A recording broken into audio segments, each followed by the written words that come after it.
Hello, guys. Welcome to Med Corner, a captivating podcast dedicated to exploring the vast and ever-evolving world of medicine and health.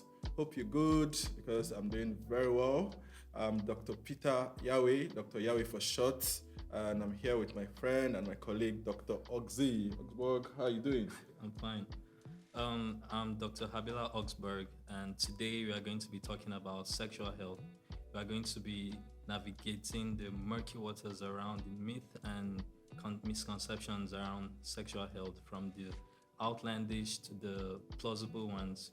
We are here to set the record straight, so grab your headphones and join us as we explore this. So, Dr. Yahweh. Yes.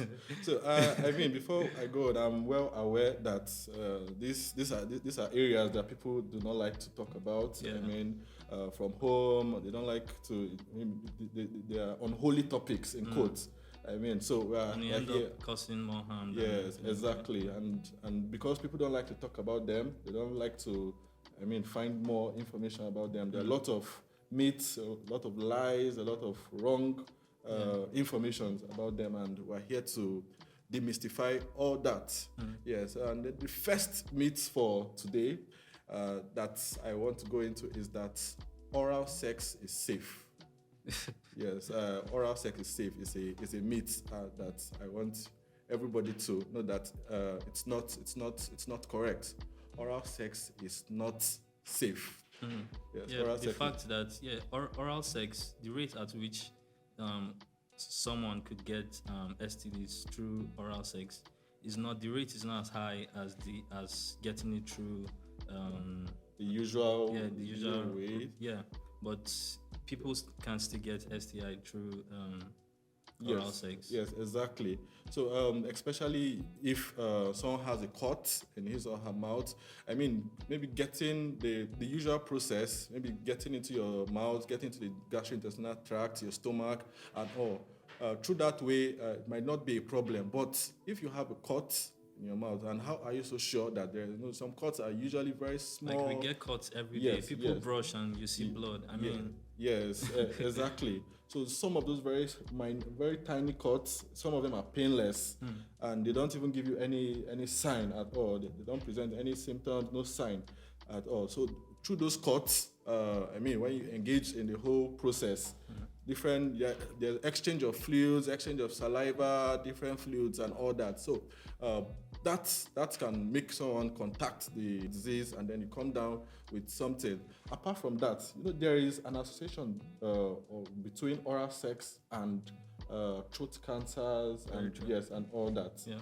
Yes, and then there's something else that I hear outside a lot. You see someone come down with some of those blisters and they say, I have malaria. Yeah. Is that true? Do those blisters mean malaria? Please tell us. No, it's usually caused by herpes simplex virus. Exactly. Yeah. And how do people get them? Through various means, yes. Like the usual routes. And oral sex is one of them. Hope we're not, sorry to burst the bubble, but it's one of, I'm not saying that everyone with the blister means the person has gotten that through oral sex. No, there are various blisters and different causes, but some of those blisters are from oral sex. So, true. Yes, let's be wary of that. So can we move on to the next myth? Because yes, let's not talk so much about oral sex, pun intended. Okay. The next myth says condoms mean safe sex. Everywhere they're like, practice safe sex, use condom. Okay, that's not true. So that's why it's a myth. I feel the safest sex you can have is abstinence. But that's not. It's not safe. It's not safe. So. But even the company says this can only protect you 99.9%. So there's a 0.01% somewhere. I just used to saying that I'm not even sure if it's up to 99%, but there's a 0.01% using that analogy. So it means it's not 100%. And apart from that, there are some infections or diseases that are sexually transmitted even when somebody uses a condom. And just how this works, the contact of the when genitals meet. Yes. So yes, the condom just covers. It just covers the the penile gland, but there are other parts that it doesn't cover. And then mean, during the even- whole process, there's a lot of exchange, there's a lot of contact and all. It doesn't cover the scrotal sac, for example. And HPV, which is human papilloma virus, for example, is known to be transmitted through the scrotal contact with, whatever part of your spouse that the individual is with. So, I mean, plus the fact that you're using a condom, I mean, how sure can you be that that individual is actually using the condom properly? I mean, a lot of people just think it's about ripping it out and then like just yanking it up, but there are ways that they're proper supposed ways. proper ways of. I'm sure we'll talk about that in some other sessions, since we're only dealing with myths and wrong information about that. And another one that I want to talk about is that say gay people or homosexuals are the ones that are liable to getting sexual transmitted disease or HIV. Before that, since we are talking about condoms, there's this myth also that people say, I mean, everything are double. Like if you use double condoms, it means you have double protection. Okay, I don't know. Is that correct? I mean, logically, I feel it should be correct, but I mean, if you think about it, like when one wears a condom, I'm using a man for an example because there are male and female condoms. If a man should use a condom, the first condom is firmly attached to the penis, yeah, but then the second condom is not so firmly attached to the penis. So, like even during the process of the friction, there is also friction going on between the first condom and the second condom. So you're even doing more harm because there'll be more chances for that condom to get broken and then. Yeah, so what we're saying is that one condom is even far better than two. So you're doing individuals that are, I mean, this is their common practice. It's wrong. It's wrong. Just stick to using one. Yeah, so I was talking about... Yeah, talking about the myth that says only gay men can get STIs. That's obviously not true. Everybody... I mean, it's not like when the STI like meets the person, like, oh, you're gay, oh, you're black, you're 24. No, it doesn't know that. So it can happen to anybody. Yes, there are some factors that increases the chances of one coming down with an STI or not. And yes, there are some diseases that are commoner to homosexuals, gays, lesbians, and all. But that does not mean that it's only them that can come down with such sexually transmitted diseases or infections. So that's wrong, and I hope we also take notes of that. We're jotting things down. Another myth that I mean it's very common out there, very common out there, is that there's something called, in medical parlance, coitus interruptus, and that just means that's the pull out. Yeah, it just means pull out. Yes, and then people think that pull out prevents pregnancy and STIs. You know that it's very common out there that a lot of people think the pull out during sex will prevent the woman from getting pregnant or having STIs, and we're here to tell you that that's a big lie. I mean, it's true that like the tendencies of getting pregnant when someone has a pull-out is lesser compared to someone who, I mean, deposits his fluids. Like, yes, the tendency is lower, but it doesn't prevent it, because there's another myth associated with that as well that says. That's the myth we are talking about. Yes. And then I think the point you're trying to raise there is the pre-ejaculate. Exactly. Yes, what people call pre-cum sometimes. And pre-ejaculate also contains sperm cells, and it's sperm cells that has to go into the woman and then fertilizes the egg, and that's what causes pregnancy. And these sperm cells are contained. Some pre-ejaculates have them inside, and then pre-ejaculates. I mean, that's why it's called pre-ejaculate. They are there before you even get to pull out. Yeah, there's this study I saw. I can't really remember, but they used about 27 men, and each of these men had to present 5 different like pre-coms or pre-ejaculate, and then it was seen that 10 of those men had like spermatozoa, like they had sperm. Like Out in of their out of 27 okay, people. out of 27, Yeah, 10 people 10 had that. That's almost 40%. yes. And I mean, are you willing to take the chances? It's a big probability if you'd ask me. So Yeah. it's better safe than sorry. Yeah, and Yeah. concerning the STIs, I mean, like, it doesn't even logically make sense. Like saying pull out would prevent the STI because, I mean, that contact has happened. There's an exchange ongoing already that has happened before the final, I mean, deposits. So Now this just reminded me of I mean something I heard amongst a group of people, and I was like, is this what really happens? There are some people that I mean they if maybe for the first time they use this barrier method like condom, and then after the first time they remove it. So I'm like, what was happening? Is it? Do you think maybe the first time you like I've heard like stories like that too, and then I'm like thinking like, is it that after you use it the first time, the second round is like that's protected you against, and then you've told all the microorganisms that are responsible for that. I use condoms. The first time, please respect me now, guys. Doesn't work like that. So please let's desist from all that. One other myth that I like us to talk about, and I mean this is for our ladies most times, guys, yes, but this is for our ladies. I'm coming for you now. That a lot of ladies think they can get STIs from toilet seats. I'm sure you've heard a lot of that. Yeah, a lot of people even come to the hospital and be like, "Doctor, I have toilet infection." Exactly, guys. There is nothing like toilet infection. You know, people are going to come for me again now. I mean, it's possible, but the chances are like really slim. In fact, you cannot get like sexually transmitted infections. You cannot get those diseases from the toilet seat. It's not wrong. Let me paint a scenario where someone can get an infection from a toilet seat. Let's say, okay, you have the part of your thigh that comes in contact with the seat. Let's say you have some cuts or some sores, some like open ulcers around there.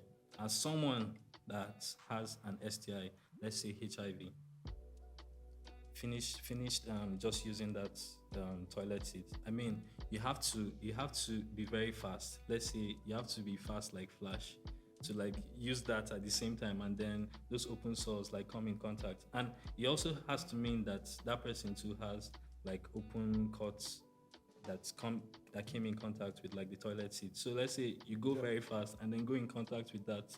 So I mean, the chances of like all those scenarios like coming into play is like really slim to none. Exactly. So which makes it very, very, very slim. That's that. Something else. Those organisms that cause sexually transmitted infections, they are usually transmitted in warm environments. Yes, and they can't survive outside the body for more than a very, very few minutes. Yeah. You get.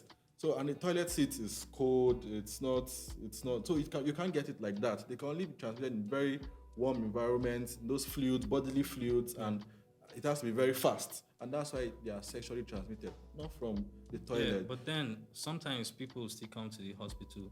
This person didn't have sex, went to use the toilet, and still came down with infections. I mean, how can you explain that? I would say that usually when that happens, when people use, let's say, a public restroom, they like freak out and then like wash themselves like beyond how they usually wash themselves. And some people even practice douching. Douching is where like you probably use a device or something to like wash the inside of the vagina. And then when that happens, the vagina has like a normal flora. It has like normal bacteria that like take care of it, the acidity and all.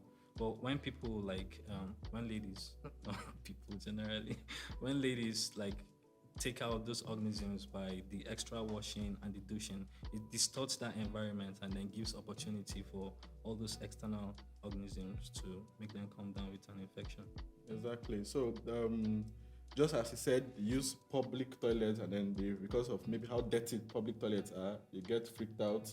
They go and then they do a lot of washing and all. And we should use this opportunity to say those excess washing is not proper. Yeah. Yes, the vagina vagina itself cleansing. is self-cleansing, exactly. But you should still take care of yourself. Yes, but I mean, using those soaps, using a lot of the feminine washes, I'm not saying all of them, but a lot of them out there are unhealthy for the vagina, and then so they should not be used. So excessive use of soaps and those washes would disrupt the normal environment of it, and then they begin to have those discharges, and then that's why they now kind of link it back to the toilets, because I mean that's the memory they have. They didn't have any sexual contact, but they use the toilet and they think it's from the toilet, so it's not actually from the toilet. So I hope people also learn from this. There's this other myth that says when someone has an STI, it shows on the face, like you can tell.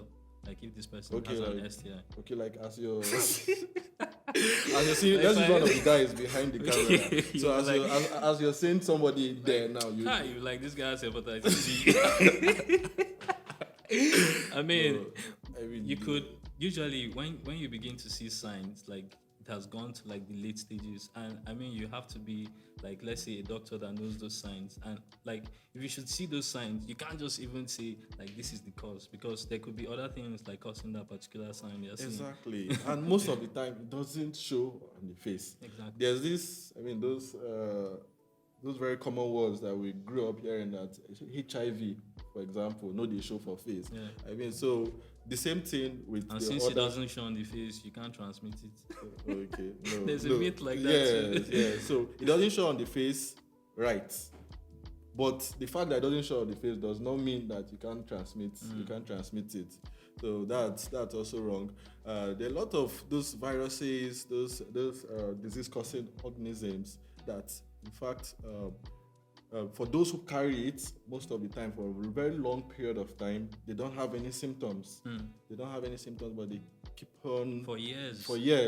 They don't have any symptoms for years, but they keep on transmitting it to other people. For example, men particularly, male especially, they are carriers, the word called carriers for the HPV virus, human papilloma virus. That's what HPV, the virus that causes the cervical cancer, genital birth, and a lot of other things. The male especially are carriers for this virus, and it doesn't really. When you see all this information online, when they talk about HPV, they only talk about women. I mean, how did the women get it? The women, they don't drink it in water. They get it from the men. But you see that a lot of men, they are living their lives. One man could be like attributed to like a lot of people. So one man is carrying it, giving a lot of people, and then he's living a perfectly normal life in quotes, and living healthily.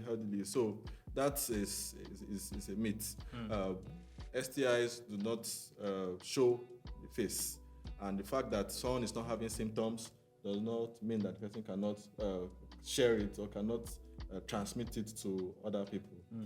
So do you have any other myth for us? There's another one that says young people are the only ones that should worry about STDs. If you're old, just be okay. Like so, you don't have to worry. Okay, no, I think that's I think the only time when you're old and you shouldn't worry about STIs is, let's say you're about to die. Let's say in less than a minute you're about to die, and then you just found out that you had an STI. I mean, maybe at that point you shouldn't worry, since you're yes, but I mean, everybody can come down with these things. Yes, and then, I mean, previously it was seen that the biggest population that had STIs were young people. That's like people below 45. But now it has been seen to be increasing in people above 45. Yes, and I think that's explainable because the younger people become people. Yes, exactly. Then I'm also trying to see that why the young people, the probability, the incidence of these things are higher in younger people is because of those risk factors. They are an active population, youthful exuberance, they're engaging in drugs and recreational. Exactly, sharing of sharp objects, those very risky and lifestyles. When you're on alcohol or drugs, you tend to make on smart decisions. Yeah, decreased inhibitions and increased primal urges go on, and then they make those rash decisions, and they can come down with those things. So one of the things, one of the myths I like us to talk about, at least before we end this session, I don't know if you have any other one, but is that people think STIs have no treatment. That's wrong. As a matter of fact, maybe I don't quote a wrong percentage, but most sexually transmitted infections or diseases have treatments. They can be treated. A lot of them are preventable. Yes, and a lot of them are preventable. But again, I said we're not going to give them expo in this session. Yeah. Our next session we'll talk about those safe practices and how they can go. But most of them, they should just know that most of them are treatable. Yeah. I mean, and then they're curable. Let me put it that way. They treat you, everything goes. There's really not like it remains somewhere. Even though there may be one or two, a few that we just manage, may not be able to completely go away, but most of them are preventable, and that's why. And some will live with you forever. Exactly. There's this quote that says, "Love always ends, but herpes stays with you forever." Please say it again. I need to have. Love never ends, but herpes stays with you forever. Love always ends or never ends. Sorry, love always ends. Love always ends, but herpes stays with you forever. Oh my God. I mean, guys, if you didn't take anything from me, you should get a pen and jot this thing down again. That my guy just said. So, all STIs, or most STIs can be treated. All of them can be managed. So don't freak out. Don't keep it to yourself. Last words, Augsburg. All right. Thank you so much for listening, guys. Hope we've been able to debunk a lot of myths. If you still have arguments, leave a comment and then we'll try to get back to you. Thank you. Yes, please play something in the background for me to say that to your quote. Guys, love always ends, but happy stays with you forever. Stay safe. Peace.